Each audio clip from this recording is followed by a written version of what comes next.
देखिए, बीपीएससी की परीक्षा जो है फिर से ली जाए, इसको लेकर के अभ्यर्थियों का हंगामा जो है लगातार बढ़ता जा रहा है।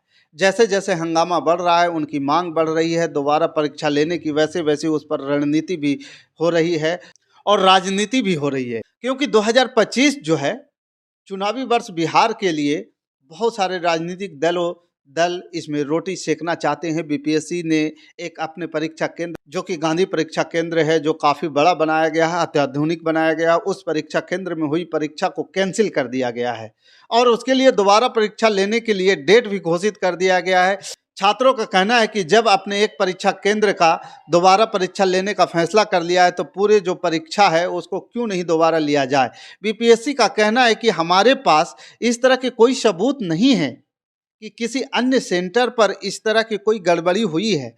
आप सबूत दीजिए, हम कर देंगे। छात्रों की तरफ से, अभ्यर्थियों की तरफ से सबूत पेश किए जा रहे हैं जैसा कि जानकारी मिल रही है, लेकिन वो पर्याप्त नहीं लग रहा है। आयोग को मामला यहीं फंसा हुआ है और लेकिन इस बीच आप देखिए कि एक दूसरी तरफ कुल मिलाकर के तीसरी बार लाठीचार्ज हुआ है।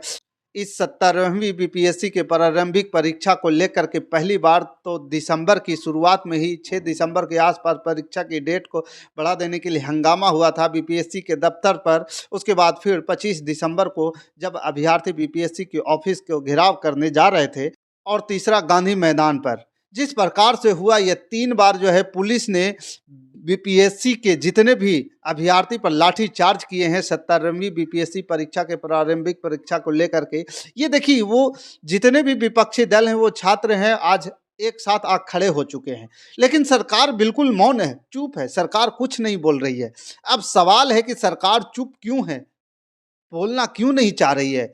छात्र इसका जो है, छात्र जो बात कहते हैं, करते हैं, उन पे जो आरोप है कि सरकार इसलिए नहीं बोल रही है क्योंकि जो आयोग है, छात्रों को जो आरोप है कि पहले से ही मैनेज कर लिया गया, जिसकी वजह से दोबारा परीक्षा लेने में आयोग को हिचकिचाना, मतलब पहले से ही यह तय हो गया है कि कौन बनेगा बीपीएससी में, परीक्षा कौन पास करेगा, कौन फेल करेगा, और यह पहले से तय हो गया है। अब इसमें कितनी सच्चाई है, यह तो कहना बड़ा मुश्किल हो गया है। आरोप ये है कि दूसरी तरफ से सरकार के तरफ से बातें कही जा रही है कि उसमें कहा जा रहा है कि 48,000 अभ्यर्थी इस परीक्षा में बैठे थे जो 13 दिसंबर को आयोजित की गई थी। उस पर 13 दिसंबर की जो गांधी परीक्षा केंद्र में जो गड़बड़ी हुई है उसको लेकर काफ़ी हंगामा हुआ। आपने देखा होगा कि हंगामा इतना बढ़ गया था कि पटना के जिला अधिकारी ने एक अभ्यर्थी को थप्पड़ भी लगा दिया था। वहाँ से यह मामला शुरू होता है और उसके बाद से सत्याग्रह और अनशन लगातार गर्दनी बाग पर जारी है और बीच-बीच में तेजस्वी यादव भी धरना स्थल पर जाते हैं, प्रशांत किशोर लीड करने चले जाते हैं। गांधी मैदान में तो सरकार की तरफ से जो दलील है, उनका कहना है कि ये जो अभ्यर्थी ने परीक्षा दी है उसमें से 1 लाख अभ्यर्थी की परीक्षा अच्छी गई होगी, बाकी जो 38,000 जो अभ्यर्थी जो है जिनको लग रहा है कि बीपीएससी की परीक्षा प्रारंभिक परीक्षा पास नहीं कर पाएंगे, वही लोग हंगामा कर रहे हैं। अब इस बात में कितना दम है, यह तो खैर सरकार के लोग ही बताएंगे। लेकिन सरकार का जो तर्क है, मैं तो कहूँगा कि अगर परीक्षा में गड़बड़ी हुई है, आशंका है, मान लीजिए कि एक परीक्षा सेंटर पर कुछ गड़बड़ी सामने आई है, उस आधार पर तो पूरी परीक्षा को रद्द किया जा सकता है। उस पर आयोग का दलील है कि सुप्रीम कोर्ट ने जो नीट के परीक्षा के मामले में जिस तरह के निर्देश दिए हैं, जहाँ गड़बड़ी हुई है, वहाँ को परीक्षा को रद्द किया जाए, बाकी जगह पे डिस्टर्ब नहीं किया जाए। तो एक यह भी बात है कि सवाल तो यह भी है कि आखिरकार जो मामला जो इतना गरमाया हुआ है, इसका अंत कैसे होगा?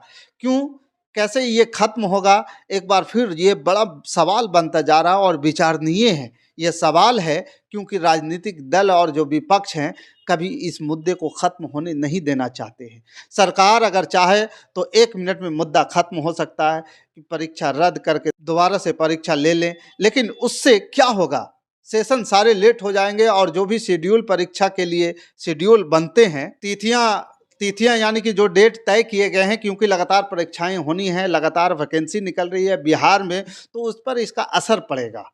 अब सवाल को लेकर के अगर मान लीजिए कि आप छात्रों के पास जाते हैं, छात्र इसको मानने के लिए तैयार नहीं है, सरकार सबूत मांगती है और राजनीतिक दल इसको मुद्दा बनाना चाहते हैं क्योंकि अभी 9-10 महीने बाद जो है चुनाव है बिहार में, तो स्थिति यहाँ पर जो बनी हुई है, तेजस्वी यादव धरना स्थल पर जाते हैं, भाषण देते हैं, चले जाते हैं, प्रशांत किशोर गांधी मैदान लीड करने चले जाते हैं। तो कहने का मतलब यह है कि वैसे तो यह आपस में भी इनका काफ़ी चल रहा है। तेजस्वी यादव ने कई आरोप लगाए प्रशांत किशोर पर कि वो भाग खड़े हुए। प्रशांत किशोर ने भी कहा कि हम भागे नहीं हैं, वहीं पर थे, मौजूद थे, हम छात्रों के साथ। और उनका कहना है कि अगर तेजस्वी यादव को इतना ही शौक है तो उनको लीड करना चाहिए।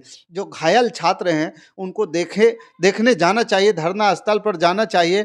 खैर मतलब यह तो राजनीतिक है एक तरीके से, लेकिन इसका एक-एक हल को खोजना पड़ेगा। आखिरकार इस समस्या को समाधान कैसे सरकार करेगी और सरकार को कैसे करना चाहिए?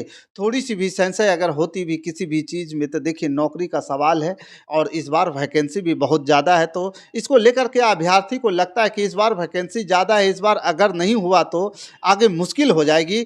तो इस परिस्थिति में सरकार को ही निर्णय लेना चाहिए। शक के आधार पे बहुत सारे फैसले होते हैं और आपको सबूतों के अभाव में बहुत सारे फैसले हाई कोर्ट में और मिल जाते हैं, ना कि सबूतों का अभाव में आपको बरी किया जाता है। ठीक है, सबूत पर्याप्त नहीं है, लेकिन फिर भी जो छात्रों के हितों में ध्यान में रखते हुए, अपनी जो राजनीति को भी ध्यान में रखते हुए बेहद ज़रूरी है, उसमें सरकार को दोबारा निर्णय लेना चाहिए, दोबारा से परीक्षा कराएँ, क्योंकि एक जगह आप करा रहे हैं परीक्षा, उनके लिए अलग क्वेश्चन पेपर होगा और बाकी अभ्यर्थियों को छोड़ दिया जाए। क्यों ना सबका परीक्षा जो है एक साथ कराया जाए।